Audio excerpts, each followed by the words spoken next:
We are back with the interview segment of the Truth Expedition. And oh my, like I said, bucket list interview for me. James Corbett is our guest this evening. And James is the curator of CorbettReport.com, which is my preferred destination for open source intelligence news. The Corbett Report is a listener-supported, independent news source, and James is an award-winning investigative journalist who lectures on geopolitics and his approach on open source journalism. And he is the king of footnotes and citations that will lead you down the rabbit hole of truth. James started the Corbett Report in 2007 as an outlet for independent critical analysis of politics, society, history, and economics. He gave a TED Talk in 2014, which has since been censored, which tells you just how close he is to the target. And I truly believe, the Corbett Report is the most valuable, thorough, and relevant news source in the entire world, and I would urge all of the viewers to dig in at CorbettReport.com. It's Corbett with two T's, CorbettReport.com. And there are no words to describe the honor that it is to have James here with us right now to discuss geopolitics. Thanks so much, James, for joining us.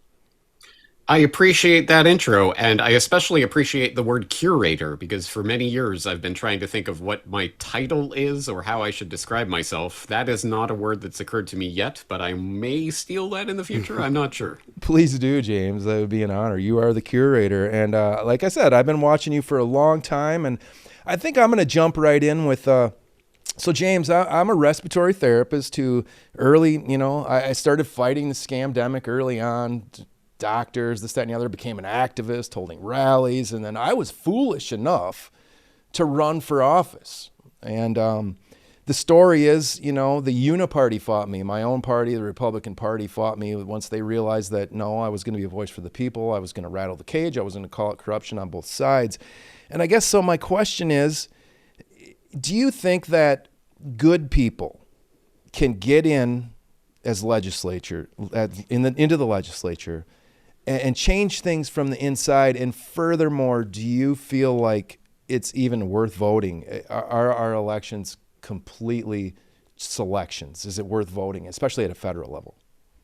Well, I am an anarchist, so I have a particularly unpopular opinion that not only is it not going to be effective to go out there and try to vote your way out of enslavement, which has never worked throughout history and never will, but that it is actually immoral to engage in such a process, and that there is no magical incantation, ritual, paper counting, or anything else that will validate a moral impossibility, which is to say that I cannot confer on anyone else any rights that I do not myself have. So if I come along and take your money and say, don't worry, guys, I'm going to use your money for good purposes, that would be theft. Everyone would understand it to be theft. I would be put in jail for doing so.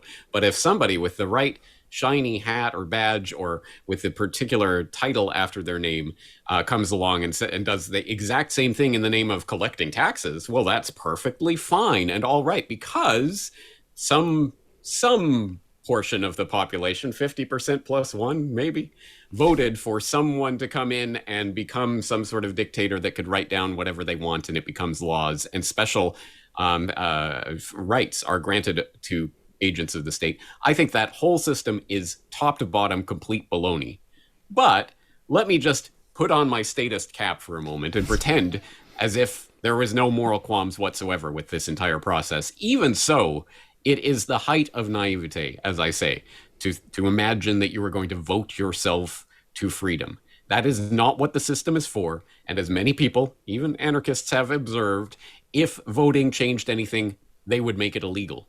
And the worst part is, they can openly write about this in their own publications and laugh at the public's stupidity, and the public will continue to believe in this system. Case in point, sitting on the bookshelf behind me, Tragedy and Hope by Carol Quigley, in which he said that the whole left-right Republican-Democrat two-party illusion system that is in place in the United States is designed specifically so that the public can throw the bums out every 4 or 8 years, and the agenda, which is a united agenda that both sides of the phony left-right paradigm are in lockstep with, will continue along as if nothing ever happened. They just change out presidents like the birdcage liner every few years, And people pretend it's a clean slate and now we can do some. Oh, wait, it turned out to be the exact same thing. Oh, if only Trump had been president during the scamdemic. Oh, wait, he was. Oh, well, if only we could get, I don't know, Biden in. Oh, wait, that'll solve absolutely nothing. It is a fake, rigged system that is designed to keep you in a perpetual state of waiting for the next selection process, and it will change nothing with regard to the greater agenda. Wow. So yeah, I can't agree more, and that's why I started it with I was foolish enough to run for office, and I do declare I'm an anarcho-capitalist too. Although I don't believe the world is ready for that right now. I don't know what the So what do we do? I mean, do you think Bobby Kennedy? I mean, what are your thoughts on Bobby as an independent? Do you think there's some hope there? Yeah. Let's call Bobby on the line and see what he thinks about what's going on in Israel right now. Is he going to continue on with his uncle's mission to end the military-industrial complex running of the United States and to break the CIA into 1,000 pieces and all of that? Oh, wait, no, he's 100%. We must stand behind Israel and send them even more money. Again, false savior. He's not going to change the system fundamentally. Yeah, it's so unfortunate, and I know nobody's got the answers. We have to wait and see what happens. But I did want you to go over, and again, I'm going to put in the show notes the link to your most recent post on CorbettReport.com about World Health Organization, their pandemic treaty, and them subverting their rules, and what the consequences are with what is their rush to get this done by May. They don't want to have these rules for their amendments, and I know you went into it much deeper, and please, all the viewers, go to Corbett Report and watch the whole show. But do you feel like that's predictive of they're rushing this because they've got plans for us with another pandemic or something? One has to assume so. I can only speculate, and I think it is related to the larger speculation about why so much of the globalist agenda is tied to 2030 right now. Is there some sort of timetable that these people are working on that has some special meaning or significance? Again, I can only speculate. I don't have the answer to that, but it does certainly seem like they are rushing. And I think part of that is desperation, because I think they have received more attention and pushback on this particular aspect of the overall Great Reset agenda, specifically the World Health Organization, the pandemic treaty, so-called, the CA+, as they're calling it, and the amendments to the international health regulations, which are simultaneously going on. It's two separate processes that are kind of related that may end up merging in the World Health Assembly in May of 2024. Anyway, I've spoken about this at length in several podcasts, so people please search for WHO and Pandemic Treaty on my site and you'll get some of this background. But as you say, the latest shenanigans took place during the working group for the IHR amendments, the International Health Regulation Amendments, which under the actual text of the International Health Regulations, as it stands, Article 55 of the International Health Regulations stipulates that any amendments to those regulations must be submitted in writing in 4 months in advance of the World Health Assembly where those amendments are going to be voted on. So because they want to push this in the May 2024 77th World Health Assembly, which, by the way, is the 75th anniversary of the WHO, that means that they are legally obligated. They are required under the terms of the IHR itself to submit the text of the amendments to the member states in January 2024.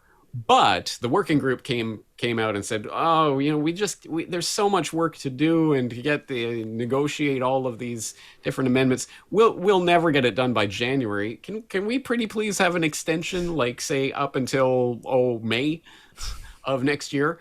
And wouldn't you know it, the World Health Organization legal counsel said, "Well, you know what? Legalese this, legalese that. Yeah, okay, I think we can. This is unprecedented. So yeah, you guys can basically work up until the eve of the World Health Assembly, and then just spring it on the world, and it'll be gavelled down. The process by which these amendments will be passed won't even involve a vote." Per se, it will be, anyone got any objections? No? Okay, passed. At least that is how it has been done in the past. So I assume we're going to see a similar spectacle in May of 2024. And the fact that they don't even want the public to have a chance to potentially, maybe, if they were truly interested, to find a way to dig through and see these amendments even a month in advance, let alone 4 months in advance, like they're legally obligated, should be very concerning to anyone who's paying attention.